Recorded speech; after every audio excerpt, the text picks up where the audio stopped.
Morning, family. It's Tasha on MAMABEAR prepping. So you already know what time it is. Get your drink, pull up, and let's do it. Let's talk about it. Let's talk about how you still have time, right?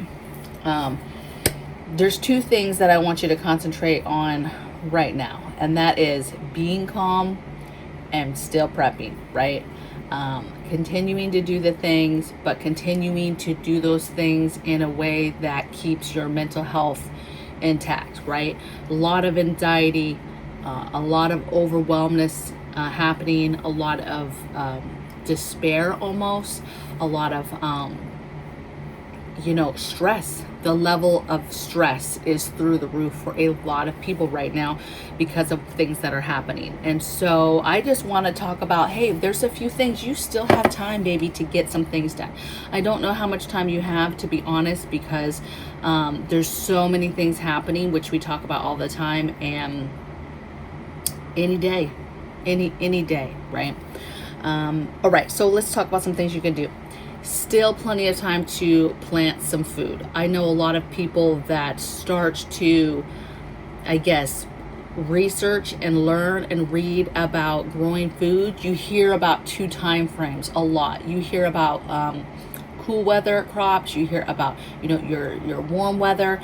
You hear about, hey, spring, that frost date, that's when you plant, and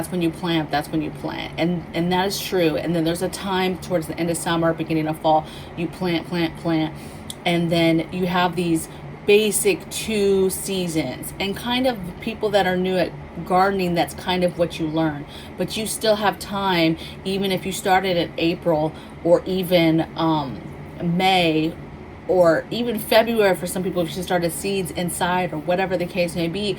A lot of folks think, okay, once you've planted, you're good, and then just as you harvest, that's it. But now, if you started, you've noticed that now as you start harvesting stuff, you're gonna have holes, and it becomes, okay, what's the next thing I can plant that's still going to get a harvest this summer, or planting things that you can plant now but will be ready to go in winter time, okay? Or will get better in flavor even in winter time as you leave them in the ground and as we roll into fall and winter. So there's a lot of stuff that you can do. You still have time to do some green beans, bush beans, cucumbers is still time, your squashes. There's still a lot of foods. Potatoes, in my opinion, can go all year depending on where you live. I just keep them going. Just keep rotating them until they just won't grow no more where you're at, right? Keep them going. Sweet potatoes, same thing. Keep them going. The only thing that's difficult about sweet potatoes is growing the slips, and sometimes it takes a while for those to take off, and those are what you want to plant to be able to get sweet potatoes. I have slips just now coming in, but they took several weeks to start. But it's not too late. I'm going to hopefully get those in the ground probably the next week or 2 even, and I'm still going to get a harvest before the summertime, okay, or before hardcore winter. So my point is, you still have time to plant stuff, to grow stuff. Don't think, oh, well, I was supposed to plant back in April. If you turn over a seed packet and most of them say, hey, plant in April, and you're like, it's too late. It's not too late, baby, is what I'm saying. There's a lot of things. Go on YouTube, watch some videos. I'm sure there's people talking about how there's still stuff that you can plant. Okay, next thing I have is, it's still time to get key literature. You still have the ability to go online. There's an internet to order books, to order manuals, to order literature, school books for children, fiction books for you for entertainment. You still have the ability to get that stuff, and to get that stuff quickly, right? Literature on medical procedures, medical stuff, fixing things, building things, all types of stuff, okay? And so don't waste your time being able to get your hands on those things. Go to your thrift stores and look through books. Go to garage sales and look through books and get stuff, okay? Still have time to stack water and get some sort of catchment together. Now, some places it doesn't really rain a whole lot. So again, people are like, catchments, it doesn't rain here, I don't really need a catchment. But how are you getting water? How are you getting water later when the store-bought water is gone? That's what you need to think through for your area. For those people that it does rain, you need to be getting those gravity-fed systems in order, catchments for whether it's watering the garden, filling toilets, taking a shower outside, whatever it is, doing some laundry outside, getting your catchment systems together, right? Getting your water filtering systems together, stacking water, okay? I still want you to go to the store and get bottled water and stack it. Get distilled water so that you have that for your medical supplies and for any other machines that you need it for, like a CPAP, whatever, okay? But also teach yourself how to make distilled water, that type of thing, okay? You still have time to teach yourself a lot of stuff and to do stuff and to get ready, okay? Get ahead of your local crisis. So like for us, right, we've been all over big media lately, right? When I say we, I'm talking about like Tacoma, Seattle. I'm not near that place, you guys, but I'm in that state. And those areas are blowing up lately, if you've noticed, on big time media, right? They're blowing up for fentanyl. They're blowing up for crime. They're blowing up for CDC is recommending they do mandates. They're blowing up right now for homelessness. It's blowing up right now for COVID numbers again. It's blowing up right now for monkeypox. So there's a lot of stuff happening, just a few hours away from me, and that's still concerning, right? So you prepare for that. You get your family right. You make sure the kids know, right? Safety, safety, safety first, right?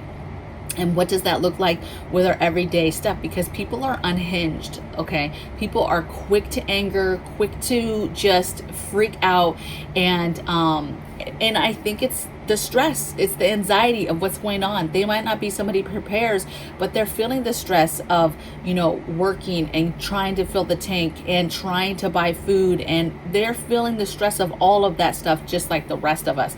They just haven't gone on board with the importance of preparing yet, okay? But they're feeling it too, and so people are unhinged, okay? And so teaching your family to how to react to the things that are happening in your area so that they are ready, right? We don't talk to homeless people. Once upon a time, it's like, don't treat them like they're lepers. They just don't have a home, right? And I may or may not give them money, whatever. Nowadays, I put my hand up. Don't walk any further. Don't come any closer, right? Sorry, I can't help you. I don't even allow anybody in our space, right? The day of letting somebody just walk up to us, I don't like that. I'm not a fan of that. Today, right?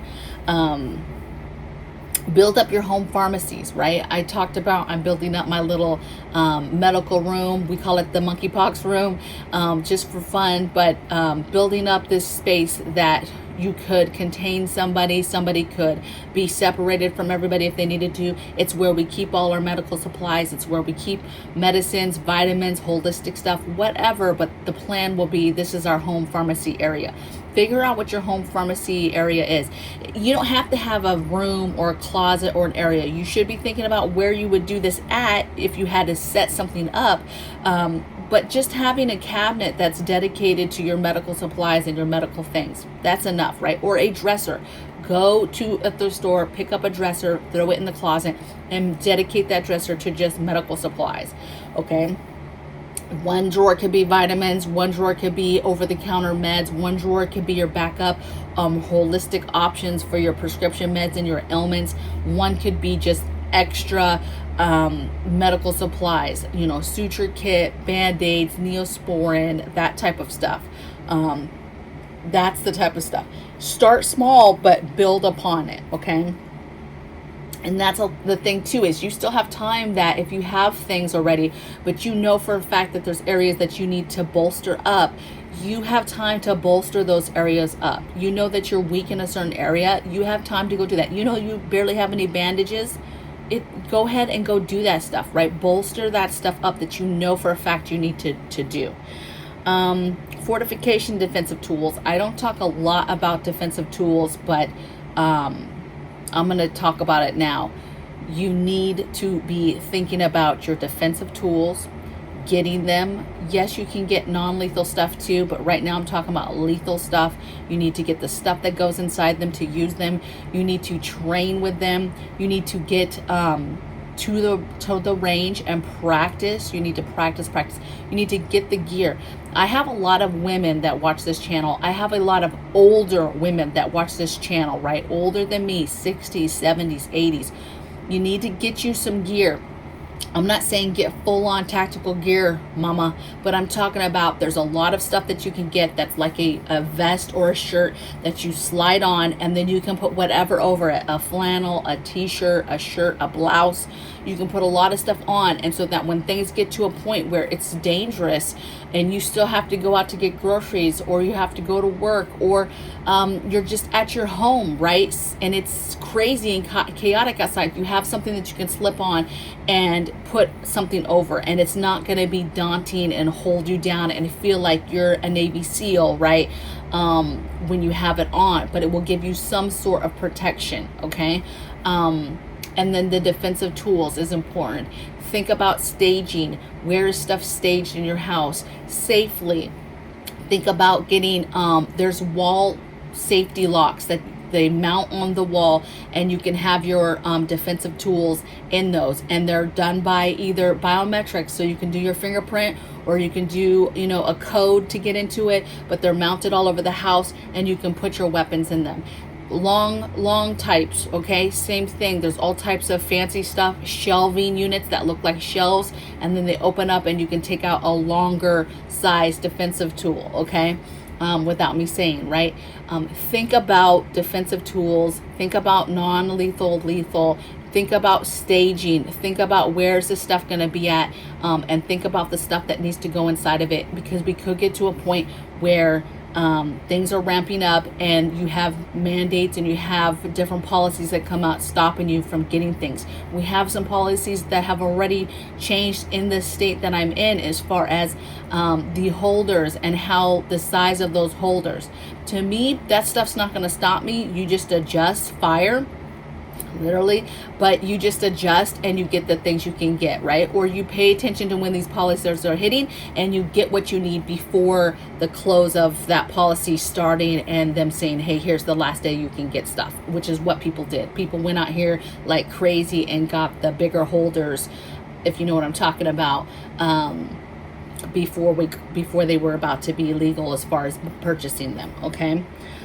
Still not too late to preserve food, right? There's a couple ways you could go about this. You could, to me, get a bunch of rice, because it's fairly cheap. Get a bunch of rice, and then only preserve meat and soups.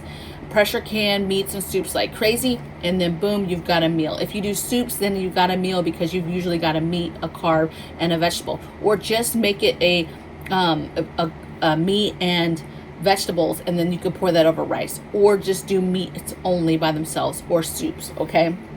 Another way you could do this is only preserve sales.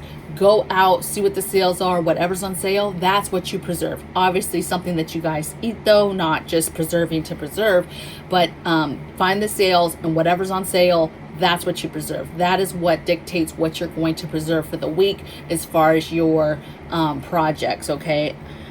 A lot of people do it the opposite way, where they say, okay, what do I have left? What holes, what meats do I have left to do? And you do that. But in the way things are now with inflation, that might not be the smartest move. The smartest move might be do your sales. Now, if you get to a point where you're like, I really need this meat and I just need to buckle down and get it at the price that it is now, then do that, right? But if money's an issue, budgeting is tight, you know, do it off of sales. That way you can still preserve within, a reasonable amount of money as part of your budget, okay?